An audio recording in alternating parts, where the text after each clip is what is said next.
अस्सलाम वालेकुम नाज़रीन, मां आहियां अब्दुल मोमिन जुनू। तव्हांखे इंतहाई अफ़सोसनाक ख़बर ॾियां थो त दी बम्बई वारी ज़लदारी भंड ज़मीनी तकर इंतहाई ख़तरनाक सूरत हाल इख्तियार करे वरिती आहे। ज़मीन जे लाभार तां सिधी फायरिंग, जंहिंजे नतीजे में पुलिस एसएचओ अब्दुल हमीद खोसो समेत भंड बिरादरी जा 6 ॼणा अयाज़ भंड, माशूक भंड, ट्रू भंड, अकमल भंड, साबन भंड क़तल, केतिरा ई ज़ख़्मी थी विया। धुरियुनि पारां सिधी फायरिंग जारी। इलाइक़े में ख़ौफ़, दुरियूं मोर्चा बंद, वधीक खूनरेज़ी थियण जो ख़तरो आहे। इलाइक़े में अमन अमान जी सूरत हाल इंतहाई ख़राब थी वई। धुरियुनि पारां फ़ैसिले जी भञकड़ी कई वई आहे। केस कोर्ट में भलंदड़ आहे। अमन खे क़ाइमु करण ऐं मामिलो ॻाल्हियुनि ज़रिए हल करण लाइ किरदारु अदा कंदड़ एसीयूपी सरबराह सैयद ज़ैन शाह हिन वक़्तु असां सां लाइन ते मौजूदु आहे।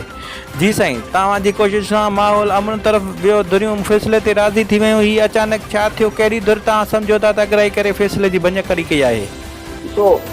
हर को पंहिंजे ज़मीन ते वेठो हो। पहिरीं फ़ैसिलो इहो थियो हो त का बि धुर ज़मीन ते न वेंदी, पर उन ते ज़रदारी धुर अमल न कयो।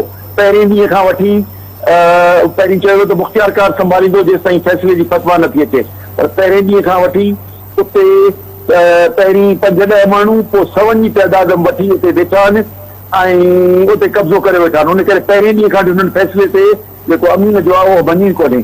ॿियो उन जो हिसो हुयो त कागज़ चेक करणा ऐं अमीन खे उन ते फतवा ॾियणी। उन करे पहिरीं मरहले हुननि ज़मीन विचां ख़ाली न कई।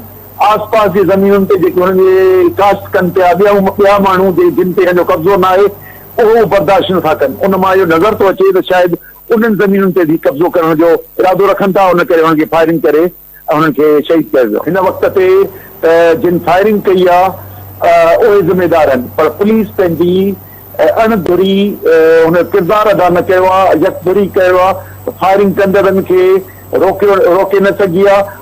ॾींदे फायरिंग कंदड़नि टिकट इंचार्ज जेको पुलिस वारो हो उनखे मारे छॾियो आहे ऐं उन्हनि खे उन सिपाही खे बि शहीद करे छॾियो आहे ऐं उते जा आस पास जे आबादगारनि खे बि कयो आहे। त यानी हाणे बदमस्त हाथी थी पिया आहिनि, जेके वञी यानी पंहिंजे मौजूदा कब्ज़ो त 400 एकड़ जो छुटो, पर आस पास कंहिंखे ज़राअत नथा करण ॾियनि ऐं पुलिस खे बि पंहिंजो किरदारु अदा नथा करण ॾियनि। ऐं सम्झो त पुलिस फॉर्मेलिटी तौर ते टिकट लॻाए छॾी, पर मजमूई तौर ते एसएसपी पंहिंजो किरदारु अदा न कयो आहे। त मुमकिन आहे हिन झेड़े खे कीअं रोकिजे जॾहिं इहो फ़ैसिलो थियो कोन्हे ऐं उन कीअं पंहिंजो किरदारु अदा न कयो आहे। जी शाह साहब, तव्हांजी वॾी महिरबानी।